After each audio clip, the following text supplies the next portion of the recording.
एक गोष्ट अशी आहे की जर ते निर्दोष असतील तर कोर्टासमोर ते पुरावे सादर करू शकतील आणि त्यांना मग कस्टडीमध्ये जायला लागणार नाही. आणि जर ते खरोखर दोषी आढळले असतील आणि त्यांच्याविरुद्ध सबळ पुरावे असतील तर मात्र त्यांना कस्टडी दिली जाईल ही वस्तुस्थिती असते. आणि त्याच्यामध्ये आम्ही कधी अशी मागणी केलेली नाही की त्यांच्याविरुद्ध कारवाई करा.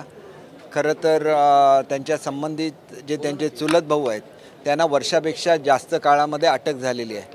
परंतु संजयजींना सातत्याने मुदत देण्यात आलेली होती आणि ते सुद्धा मुदत मागत होते. ही वस्तुस्थिती आपल्याच मार्फत आमच्यापर्यंत पोहोचलेली आहे.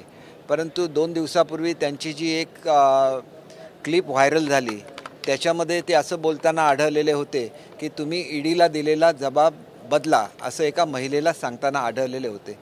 इन्व्हेस्टिगेशन एजन्सी ज्यावेळेला इन्व्हेस्टिगेशन करत असतात त्यावेळेला पुराव्यामध्ये कोणी ढवळाढवळ करण्याची प्रयत्न केला तर त्यांना लवकर कारवाई करायला लागते, कारण असे पुरावे नष्ट होण्याची शक्यता असते. कदाचित ते सुद्धा कारण असू शकेल की तातडीने त्यांच्यावर कारवाई झालेली आहे. अशा वेळेला ज्यावेळेला एन्क्वायरी सुरू असतात त्यावेळेला पुरावे बदलण्याचा आपण प्रयत्न करता कामा नये. ती व्हायरल क्लिप त्यांची होती की नाही मला माहिती नाही, परंतु त्यांनी त्याचा इन्कारसुद्धा केलेला नाही की आपण हे बोललो म्हणून. आणि त्याच्यामुळे आज ज्या कारवाया झालेल्या आहेत त्या केवळ राजकीय व्यक्तींवर झालेल्या आहेत असं नाही, तर अनेक मोठे मोठे बिल्डर जे मुंबईतील असतील, जे पुण्यातील असतील, त्यांना या ज्या रिडेव्हलपमेंटच्या स्कीम आहेत याच्या संदर्भात अनेक लोक हे जेलमध्ये आहेत आणि ते कुठल्याही पॉलिटिकल पार्टीशी संबंधित नाहीत.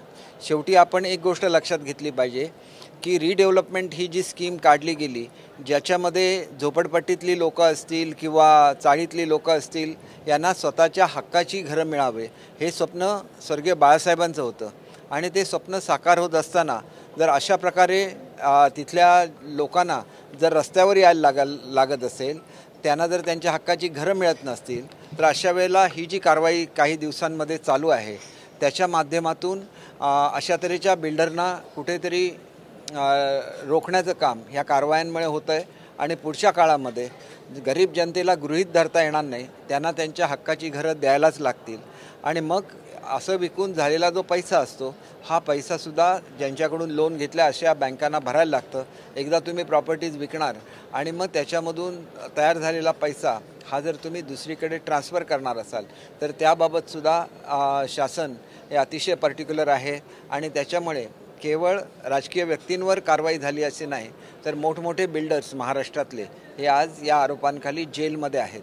त्याच्यामुळे कोणावरही आकसापोटी कारवाई झाली असं म्हणता येणार नाही. जे कोणी निर्दोष असतील त्याने आपण निर्दोष असल्याचे पुरावे सादर करावे आणि त्याच्यातून बाहेर पडावं. एकतर आमच्यापैकी कुठल्याही आमदारांनी किंवा आमच्या मुख्यमंत्र्यांनी कधीही मागणी केलेली नाही की त्यांच्याविरुद्ध कारवाई करावी.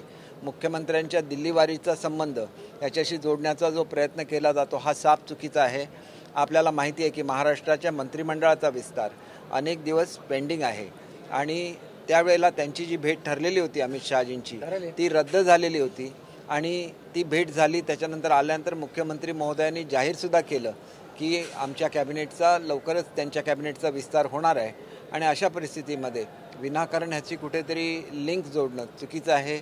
आमच्या काही आमदारांनी त्यांच्या अटकेनंतर जे रिॲक्शन्स दिलेल्या होत्या त्या त्यांना झालेल्या त्रासापोटी आणि त्यांच्याबद्दल केलेल्या वक्तव्यांच्या पोटी त्या होत्या. तिथंसुद्धा आम्ही म्हटलेलं आहे की त्यांना असा कुठलाही उद्देश नाही आहे की किंवा त्यांना अटक झाल्यापैकी आम्हाला कोणालाही आनंद झाला असं बिलकुल नाही. त्यांना जे काय कायद्याच्या दृष्टीने मार्ग उपलब्ध आहेत त्याचं त्यांनी पालन करावं, त्याच्यातून बाहेर पडावं. असं म्हटलं जातं की त्यांनी कुठल्या तरी पक्षात यावं म्हणून त्यांच्यावर दबाव आणण्यासाठी ही कारवाई केली असं बिलकुल नाही. जास्तीत जास्त त्यांना दुसऱ्या पक्षामध्ये प्रवेश घ्यायचा असला तर तो राष्ट्रवादीमध्ये मिळू शकतो. याच्या व्यतिरिक्त कुठलाही पक्ष त्यांना स्वतःला आपल्याकडे घेईल असं मला वाटत नाही.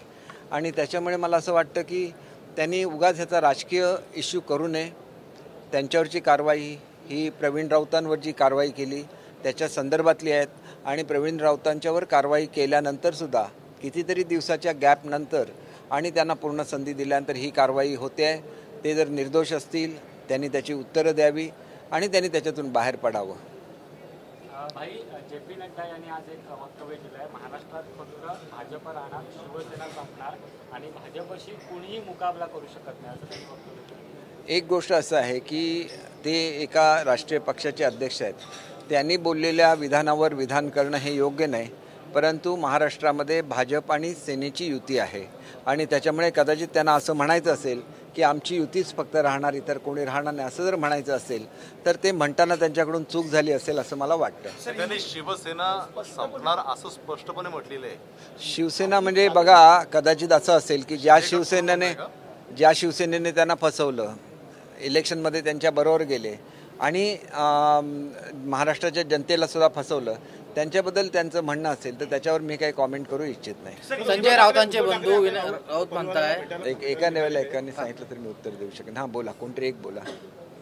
शिवसेना पक्षप्रमुख उद्धव ठाकरे आता राऊत कुटुंबियांना एकंदरीत या आधीची तक्रार होती की ते नेत्यांना भेटायला आता त्यांनी भेटायला सुरुवात केली, हे चांगलं आहे. राऊत हे त्यांच्यासाठी त्यांनी मोठी लढाई केलेली आहे, त्याच्यामुळे राऊतांच्या कुटुंबांना त्यांनी भेटणं ही एक आनंदाची बाब आहे. याच्यापुढे इतरसुद्धा ज्या लोकांवर कारवाई झालेली होती, यामिनी जाधवांच्या मिस्टरांवर कारवाई केलेली होती, त्यावेळेला काय त्यांना ते भेटायला गेलेले आढळले नाही. भावना गवळींवर कारवाई झालेली होती, आनंदराव अडसुळांना कारवाई होती. प्रत्येकाने स्वतःच्यावरची कारवाई स्वतः फेस केलेली आहे. त्यांनी आवश्यक ते पुरावे दिले आणि म्हणून त्यांच्याविरुद्ध पुढची कारवाई झाली नाही. तसे जर पुरावे राऊतसाहेब देऊ शकले असते तर त्यांच्यावरसुद्धा कारवाई झाली नसती आणि त्यांना योग्य ती मदत जर आता मिळत असेल तर त्या माध्यमातून त्यांनी हे पुरावे ईडीपर्यंत आणि कोर्टापर्यंत पोहोचवावे, म्हणजे त्यांना सुद्धा रिलीफ मिळू शकेल. संजय राऊतांचे बंधू म्हणताय की हा जो प्रकार केला जातोय, ज्या पत्रकारिता संदर्भात त्यांना अटक करण्यात आली, त्याचा कुठेही उल्लेख त्यांच्याकडे जी माहिती ते दिसत नाही आहे. हे फक्त आकाशापोटी केलं गेलं असं त्यांचा आरोप आहे आणि आम्ही झुकणार नाही, शिवसेनेसोबतच राहणार, ठाकरेंच्या सोबत असं त्यांचं म्हणणं आहे. त्यांनी तिथंच राहिलं पाहिजे. खरं तर त्यांना कोणीच घेणार नाही आपल्यात, परंतु ते निवडून आलेले आहेत, त्याच्यामुळे आमचीच खरी शिवसेना असल्यामुळे त्यांना आमच्याबरोबर राहायला लागेल. नहीं राहिले तो त्यांना राजीनामा देऊन पुन्हा निवडून यायला लागेल. केसरकर जी, हिंदी में जानना चाहेंगे, संजय राउत को ईडी ने पकड़ा है और बाकायदा खबर ऐसी भी आ रही है कि कुछ 11-11.5 लाख कैश भी बाकायदा जब्त किया है उनके घर से, क्या कहेंगे? देखिए, इसका जवाब तो उनको ईडी को देना पड़ेगा, क्योंकि जो रिजनेबल कैश रहता है तो हर कोई अपने घर में रखता है. ज़्यादातर हमने देखा है कि आप ट्रैवल भी करते हैं तो 2 लाख रुपए तक का कैश आप कैरी कर सकते हैं. अगर उसके ऊपर का कैश हो तो आपने किस बैंक से निकाला है ये आपको दिखाना पड़ता है, तो उनको भी ये दिखाना पड़ेगा. अगर वो दिखा दे तो उस पर कोई आपत्ति नहीं है, अगर वो दिखा नहीं सके तो उस पर आपत्ति जरूर आ सकती है. पॉलिटिकल वेंडक्टा के तहत कार्रवाई की गई है, इस तरह का आरोप लगा रहे हैं बार बार. देखिए, इसमें पॉलिटिकल वेंडक्टा क्या हो सकता है. इनके जो चचेरे भाई है उनको पहले ही ईडी हिरासत में ले चुकी है और उसके बावजूद भी उन पर तुरंत एक्शन नहीं हुआ. इसका मतलब ये है कि ईडी ने पूरा प्राप्त उनको समय दिया है अपने बचाव करने के लिए, फिर भी अगर वो बचाव नहीं कर सके इसीलिए उन पे एक्शन हो गई. उद्धव ठाकरे जी मिलने जा रहे हैं संजय राउत की फैमिली को, किस तरह देखते हैं? उनको मिलना चाहिए. अब तक वो नहीं मिलने के लिए जा रहे थे. देखिए, यामिनी जाधव के हस्बैंड जो है उन पे कार्रवाई हुई थी, उस वक्त वो नहीं गए थे. अडसूल साहब पे कार्रवाई हुई थी, उस वक्त नहीं गए थे. भावना गवड़ी जी पे कार्रवाई हुई थी, उस वक्त वो नहीं गए थे. सब लोगों ने खुद उनके जो भी एविडेंसेस है वो ईडी के सामने उन्होंने लाए और सही उन्होंने जवाब दिए, इसलिए आज तक वो लोग बाहर है. लेकिन अगर ऐसे एविडेंसेस राउत जी के पास रहते तो आज भी उन पे कोई कार्रवाई नहीं होती, या तो वो जेल में नहीं जाते. और अभी भी जेल में नहीं गए हैं.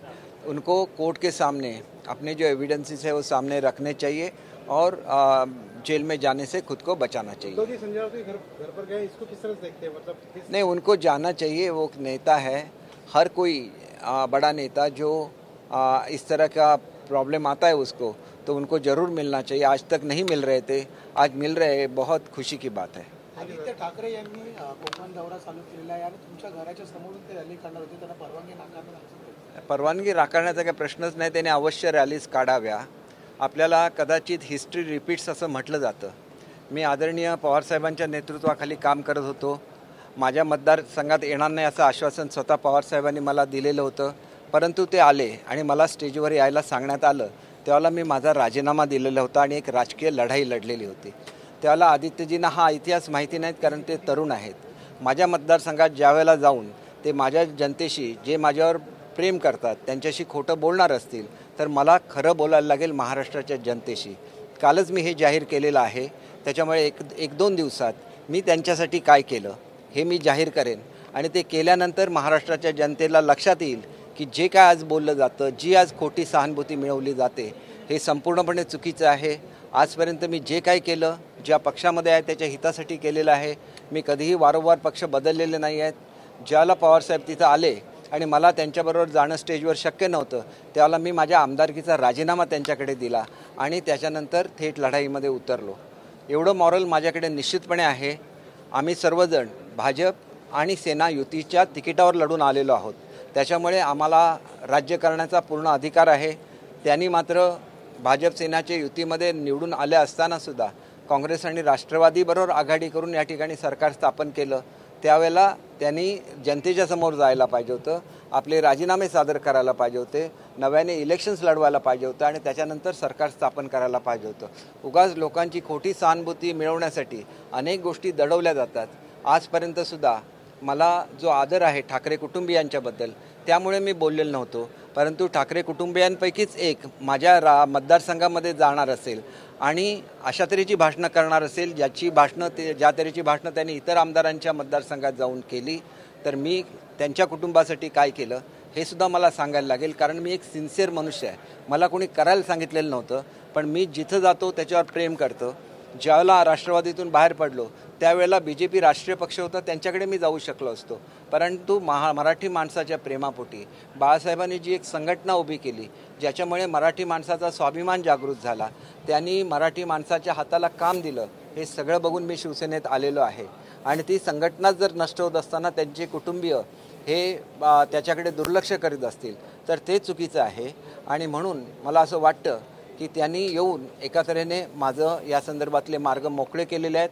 लवकरच मी या संदर्भातली प्रेस कॉन्फरन्स घेईल आणि जी वस्तुस्थिती असेल ती महाराष्ट्राच्या जनतेसमोर आणि विशेषतः शिवसैनिकांच्या समोर आणेल. धन्यवाद. सगळ्याची उत्तरं दिली ना, आता काय बोलल्याला महत्त्वच नाही. आदित्य ठाकरे आपके कॉन्स्टिट्यूंसी तक जाएंगे और जिस तरीके से कोंकण का दौरा है, निश्चित तौर पर वो आप लोगों पर निशाना साधेंगे. देखिए, ऐसे बोला जाता है कि हिस्ट्री रिपीट्स.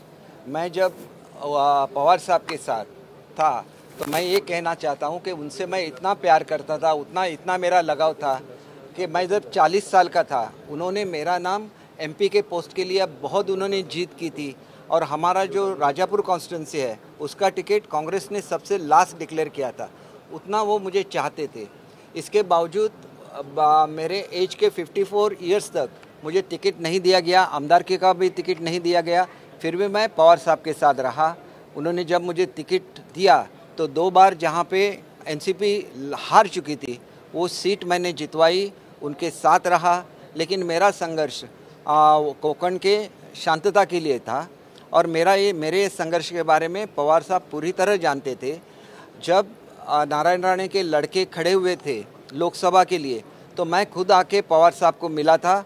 उन्होंने मुझे एश्योर किया था कि वो मेरे कॉन्स्टिट्यूंसी में नहीं आएंगे, सिंधुदुर्ग में दूसरी जगह पे वो मीटिंग ले लेंगे. उसके बावजूद भी उन्हें आना पड़ा क्योंकि उनको प्रेशराइज किया गया. लेकिन मेरे लिए बहुत ऐसी चीज़ थी कि मेरे नेता आ रहे हैं और मैं उनके साथ उनके स्टेज पे नहीं जा सकता हूं. तो उस समय मैंने अपने MLA का रेजिग्नेशन उनको दे दिया और बाद में मैंने खुले आम प्रचार किया. और नारायण राणे साहब के जो लड़के थे वो इलेक्शन में हार गए, आगे चल के राणे साहब भी इलेक्शन में हार गए. तो ये लड़ा जो था वो बाला साहब की इच्छा थी कि ये लड़ा हो जाए, लेकिन ये लड़ा नहीं होता. मैं घर पे ही बैठे रहता अगर पवार साहब मेरे कॉन्स्टिट्यूंसी में नहीं आते. आज आदित्य साहब के लिए या तो ठाकरे फैमिली के लिए भी मैं उतना ही प्यार करता हूं और उनके लिए मैंने जो जो किया वो आज तक मैंने मेरे मन में रखा था. अगर आदित्य जी आते हैं और मेरे लिए बुरे लफ्ज़ वो यूज़ करते हैं मेरे कॉन्स्टिट्यूंसी में, जहां कोई भी आदमी आज तक तीसरी बार जीत के नहीं आया. ये भी महाराष्ट्र का रिकॉर्ड है कि जो भी महाराष्ट्र में होम डिपार्टमेंट का मिनिस्टर ऑफ स्टेट बनता है उसे नेक्स्ट इलेक्शन में हार ही मिलती है. ये पूरा महाराष्ट्र का रिकॉर्ड है. इसके बावजूद मैं जीत के आया क्योंकि मेरे कॉन्स्टिट्यूंसी के लोग मुझे बहुत चाहते हैं. अगर उनके सामने जाके उनके भावनाओं को अगर आप ठेस पहुंचाएंगे तो मेरे मन में जो भी जो है मैंने आपके लिए जो किया है वो मैं महाराष्ट्र के सामने खुला कर दूंगा और शिवसैनिकों के सामने खुला कर दूंगा, ताकि शिवसैनिकों को भी पता चले कि जो साजिश हो रही थी शिवसेना को ख़त्म करने की, वो साजिश के खिलाफ मैंने खुद काम किया है. और उसके प्रूफ्स में उसके जो भी हकीकत है वो मैं आपके थ्रू जनता के सामने लाऊंगा। और इसके लिए मैं उनका शुक्रिया अदा करता हूं कि वो मेरे कॉन्स्टिट्यूंसी में गए और उन्होंने मुझे ही अपॉर्चुनिटी दी है। Thank you.